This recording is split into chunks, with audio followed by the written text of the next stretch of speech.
Hello दोस्तों, कैसे हैं आप लोग। आज हम पढ़ेंगे कोरिलेशन। बुक है statistics for economics. Basically correlation आपके बुक का स्टैटिस्टिक्स का सेकंड लास्ट चैप्टर है और ये कहीं ना कहीं टेक्निकल चैप्टर है। यहाँ पर न्यूमेरिकल बेस्ड काफी सारे क्वेश्चंस आते हैं और बच्चों को सबसे ज्यादा प्रॉब्लम होती है फॉर्मूला को लर्न करने में। इस वीडियो में मैं आपको समझाऊंगा कि कैसे कोई भी फॉर्मूला कैसे इजी तरीके से उसको समझेंगे, इजी तरीके से कैसे इसको सॉल्व करेंगे। अगर आपको कोरिलेशन के बारे में one by one every topic को कवर करना है तो ये वीडियो आप पूरा देखिएगा। मेरा नाम है सपन कुमार एंड स्टार्ट करते हैं कोरिलेशन। वन मोर थिंग बच्चों, मैं आपको बता दूं, ये स्टार एक्स यूट्यूब चैनल बहुत सारे कोर्सेज को लाया है। लाइक बहुत सारे स्ट्रीम्स हैं, लाइक कॉमर्स है, आर्ट्स है एंड साइंस भी है। कॉमर्स में आपको अकाउंट्स के संजीव सर मिलेंगे, इकोनॉमिक्स के आपके सामने सपन कुमार एंड फिजिक्स के mister Rakesh Pandey and chemistry के अमित गुप्ता और मैथमेटिक्स के वसीम नकवी सर है। और भी बहुत सारे टीचर्स आ रहे हैं हमारे चैनल पे। तो अगर आपको पूरे कोर्सेज चाहिए, पूरे कोर्सेज के टॉपिक कवर करने हैं तो प्लीज ये वीडियो देखिए और अपने फ्रेंड्स को भी शेयर कीजिए। Thank you so much. चलिए स्टार्ट करते हैं। देखिए कोरिलेशन क्या है, को एंड रिलेशन। ठीक है, सबसे पहले ये समझेंगे कि कोरिलेशन हमारा होता क्या है। ठीक है, को मींस होता है बिटवीन टू वेरिएबल, मतलब किसी दो के बीच में, और रिलेशन का मतलब होता है रिलेशनशिप स्टैब्लिश करना। किसी भी दो वेरिएबल के बीच में रिलेशन को स्टैब्लिश करना क्या कहते हैं, कोरिलेशन कहते हैं। जैसे फॉर एग्जांपल जैसे देखिए प्राइस है एंड डिमांड है। तो जैसे जैसे प्राइस इंक्रीज हो रहा है 10, 12, 20, 30, 40, 50, डिमांड आपका डिक्रीज हो रहा है 600, 500, 400, 3, 2 एंड 100। कहीं ना कहीं आप देखिए प्राइस और डिमांड के बीच में क्या है, रिलेशन है। प्राइस राइज हो रहा है, डिमांड फॉल हो रहा है। तो हम किसी टू और मोर देन टू वेरिएबल को स्टडी करते कि इसके बीच में कौन सा रिलेशन है, कैसा रिलेशन है, इसी को हम क्या कहते हैं, कोरिलेशन। अगर कोरिलेशन को डिफाइन करें तो it refers to the statistical relationship exist between two और मोर वेरिएबल। किसी दो या दो से ज्यादा वेरिएबल में जो भी रिलेशनशिप एग्जिस्ट करता है उसी को हम क्या कहते हैं, कोरिलेशन। जैसे फॉर एग्जांपल आपने देखा होगा कि अगर किसी के पेरेंट फादर अगर टॉल है तो उनके सन्स या डॉटर भी क्या होते हैं, टॉल होते हैं। जैसे जैसे टेम्परेचर बढ़ता जाता है वैसे वैसे आइसक्रीम का सेल भी इंक्रीज होता जा रहा है। तो कहीं ना कहीं टेम्परेचर और आइसक्रीम में क्या है, रिलेशन है। जैसे जैसे विंटर्स आएंगे वैसे वैसे स्वेट टी शर्ट्स का डिमांड बढ़ता जाएगा। इसका मतलब विंटर सीजन में और स्वेट टी शर्ट्स के डिमांड में कहीं ना कहीं कुछ ना कुछ रिलेशन है। तो इस चैप्टर में हम वही डिस्कस करेंगे कि दो वेरिएबल में क्या रिलेशन होता है या उससे ज्यादा उससे अधिक वेरिएबल में क्या रिलेशन होता है। देखिए कोरिलेशन के तो बारे में मैंने आपको बता दिया। अब मैं बताता हूं कि कितने टाइप्स के कोरिलेशन होते हैं। देखिए अगर कोरिलेशन की बात करें बच्चों, कोरिलेशन की बात करें, टाइप्स ऑफ कोरिलेशन, तो कोरिलेशन देखिए आपके बहुत सारे टाइप्स के होते हैं। First simple correlation, second multiple correlation, partial correlation, positive correlation, negative correlation and linear correlation. ठीक है, simple correlation, multiple correlation, partial correlation, positive correlation and negative correlation. Sorry, तो ये तरह के linear correlation and non linear correlation. तो like आपके ये 7 types के कोरिलेशन है। हम one by one each type of correlation क्या करेंगे, डिस्कस करेंगे। सबसे पहले अगर सिंपल कोरिलेशन के बारे में डिस्कस करें, सिंपल कोरिलेशन का मतलब होता है कि दो वेरिएबल के बीच में जो रिलेशन होगा that is called simple correlation. Means it refers to relationship between two variable, that is called simple correlation. देखिए सिंपल कोरिलेशन के बारे में बात करें तो under simple correlation problems there are only two variable are studied. मतलब दो variable के बीच के प्रॉब्लम को स्टडी करना, इसी को हम क्या कहते हैं, सिंपल कोरिलेशन कहते हैं। जैसे price and demand, age of husband and age of wife, temperature and sale of ice cream. तो यहां पर हमने दो वेरिएबल को लिया है, तो दो वेरिएबल के बीच में जो भी रिलेशन होगा बच्चों उसे हम क्या कहते हैं, simple correlation. Now second is multiple correlation.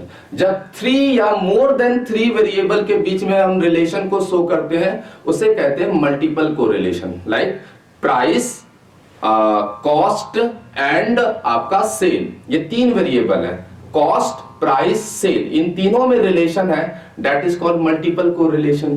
तो जब भी आप किसी 3 और मोर देन 3 वेरिएबल में रिलेशन को शो करेंगे उसे हम क्या कहते हैं, multiple correlation. Now the third type of correlation, partial correlation.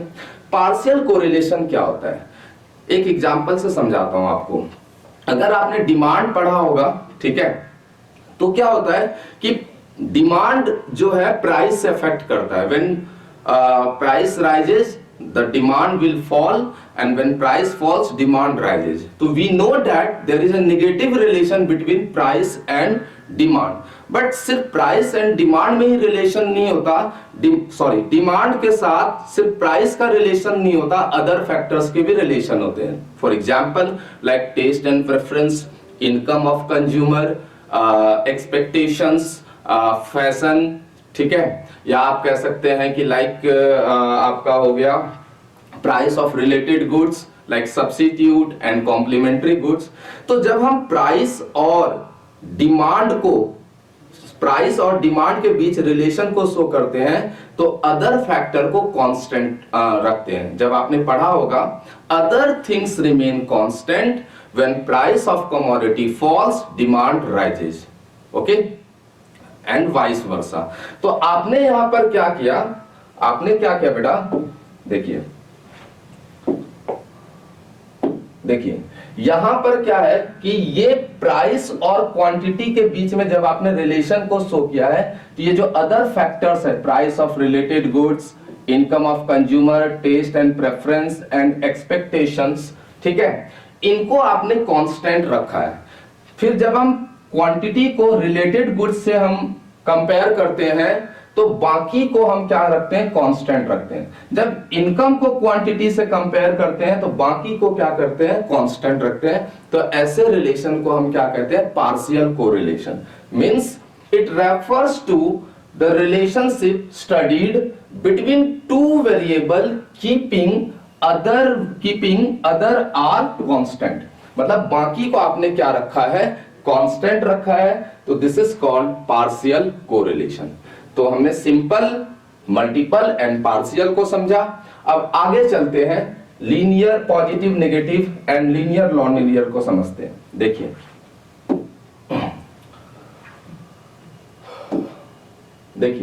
सबसे पहले समझेंगे पॉजिटिव कोरिलेशन और negative correlation. What is positive और व्हाट इज नेगेटिव। देखिए जब कोई भी variable, when two variable move in same direction, जब कोई दो वेरिएबल सेम डायरेक्शन में मूव करता है तो उसे कहते हैं पॉजिटिव कोरिलेशन।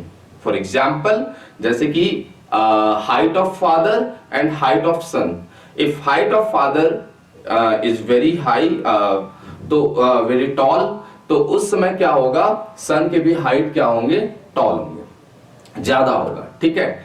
जिस तरह टेम्परेचर जितना हाई होगा आइसक्रीम का सेल उतना ही ज्यादा क्या होगा, हाई होगा, मतलब पॉजिटिव कोरिलेशन।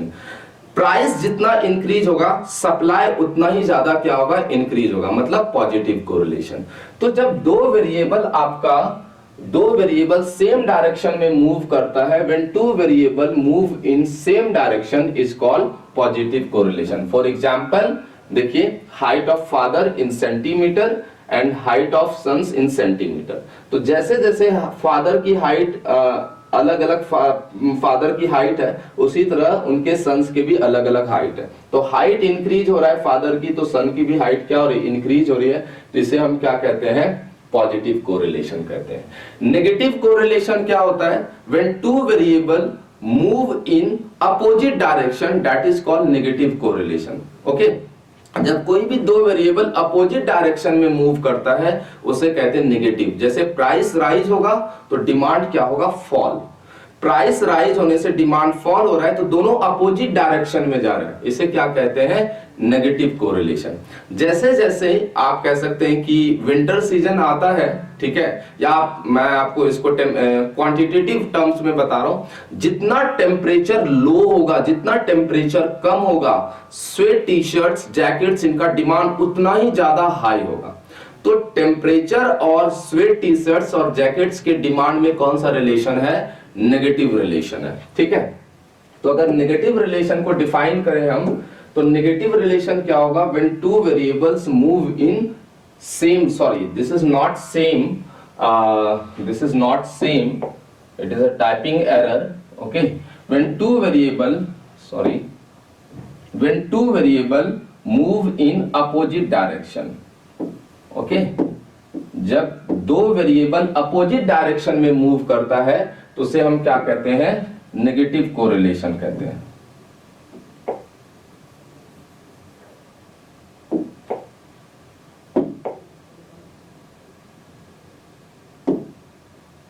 देखिए, जैसे प्राइस है 10, 15, 20, 25, डिमांड है आपका, प्राइस जैसे इंक्रीज हो रहा है, आपका डिमांड जो है 20, ये भी थोड़ा टाइपिंग एरर है बेटा, सॉरी, ये टाइपिंग एरर हो गया है, मैं इसको करेक्ट करता हूं।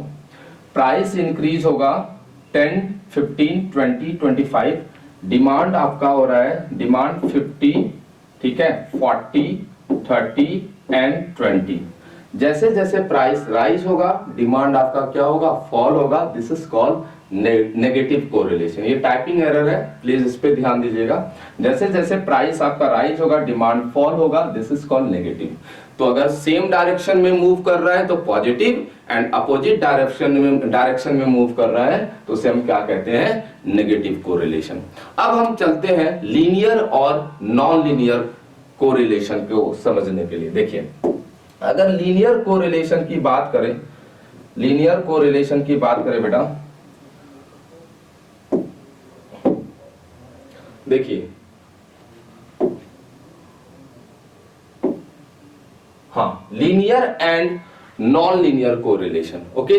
देखिए, लीनियर कोरिलेशन क्या होता है, when two variables change in same proportionate, अगर सेम प्रपोर्शनेट में चेंज होगा तो उसे हम क्या कहते हैं, लीनियर कोरिलेशन कहते हैं। आपने 10th क्लास में पढ़ा होगा लीनियर इक्वेशन, तो उसमें आपने क्या देखा होगा कि अगर x का value x equal to y plus 5 है, तो y का वैल्यू जो भी आप पुट करेंगे और जो भी x का वैल्यू आएगा और x और y के बीच में चेंज को जब आप कैलकुलेट करेंगे तो वो बिल्कुल सेम प्रपोर्शन में होगा। इसीलिए लाइन आपका क्या होता है, लीनियर होता है। आपका जो लाइन है वो बिल्कुल ऐसे लीनियर बनेगा, ठीक है, लाइन बिल्कुल ऐसे लीनियर बनेगा, ठीक है। क्यों? क्योंकि दो वेरिएबल सेम प्रपोर्शन में चेंज हो रहा है, ओके। तो देखिए लीनियर कोरिलेशन क्या होता है, लीनियर कोरिलेशन का मतलब होगा when two variables move in same और equal proportionate, that is called linear correlation. जैसे इनकम देखिए इंक्रीज हो रहा है 10, 20, 30, 40, 50, तो सेविंग इंक्रीज हो रही है 2, 4, 6, 8, 10। अगर आप इसमें देखेंगे, देखिए यहां पर हमने लिखा है डेल्टा एक्स और delta Y, change in X Y को कैलकुलेट कीजिए। तो यहां पर क्या हो रहा है, कितना चेंज हो रहा है, इनकम में 10,000, ओके, सेविंग में कितना चेंज हो रहा है 2,000, अगेन इनकम में कितना चेंज हो रहा है 10,000, सेविंग में कितना चेंज हो रहा है 2,000, अगेन इनकम में कितना चेंज हो रहा है 10,000, 2,000, 10,000 एंड 2,000। तो अगर आप देखेंगे कि दोनों में क्या है 1, 5, 1, 5, 1, 5, 1, 5 मींस 5:5:5:1, 5:1, 5:1 का रेशियो है, मतलब सेम प्रपोर्शन है। तो इस तरह के कोरिलेशन को लीनियर कोरिलेशन कहते हैं। एक चीज मैं आपको बता दूं, अगर आपके पास कोई भी न्यूमेरिकल वैल्यूज आता है और अगर वो सेम प्रपोर्शन में चेंज होगा तो याद रखिएगा उसका आंसर हमेशा 1 होगा। लीनियर कोरिलेशन का अगर क्वांटिटेटिव टर्म्स में आंसर अगर आप देखेंगे तो always be 1। the answers of linear correlation always be 1। उसका आंसर हमेशा क्या होगा? 1 होगा। ये बात ध्यान देना आप, ठीक है। Now next non linear correlation. Non linear correlation की बात करें, ठीक है, नॉन लीनियर कोरिलेशन की बात करें, ठीक है, तो जब कोई भी दो वेरिएबल सेम प्रपोर्शन या प्रपोर्शनेट या इक्वल प्रपोर्शन में चेंज नहीं होता है उसे कहते हैं नॉन लीनियर कोरिलेशन, ठीक है। When two variables do not move in same और इक्वल प्रपोर्शनेट, जब कोई भी दो वेरिएबल सेम और इक्वल प्रपोर्शनेट में चेंज नहीं होगा, that is called non linear correlation. देखिए 30, 35, 38, 40 एंड 45 दिस।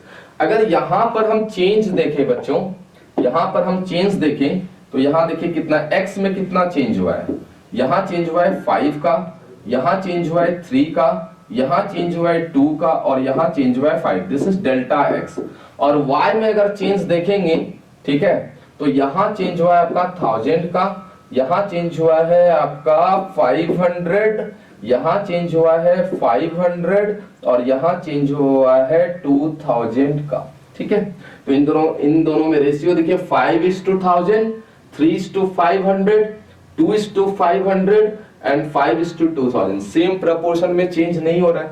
जब ये सेम प्रपोर्शन में चेंज नहीं होगा इसे कहते हैं non linear correlation. Always remember non linear correlation का वैल्यूज हमेशा 0.1 to 1 के बिटवीन में होगा। कोरिलेशन का वैल्यू कभी भी मोर देन 1 नहीं होता, क्योंकि कोफिशिएंट, हम यहां पर कोफिशिएंट ऑफ कोरिलेशन कैलकुलेट करते हैं, तो the value of coefficient can never be more than 1।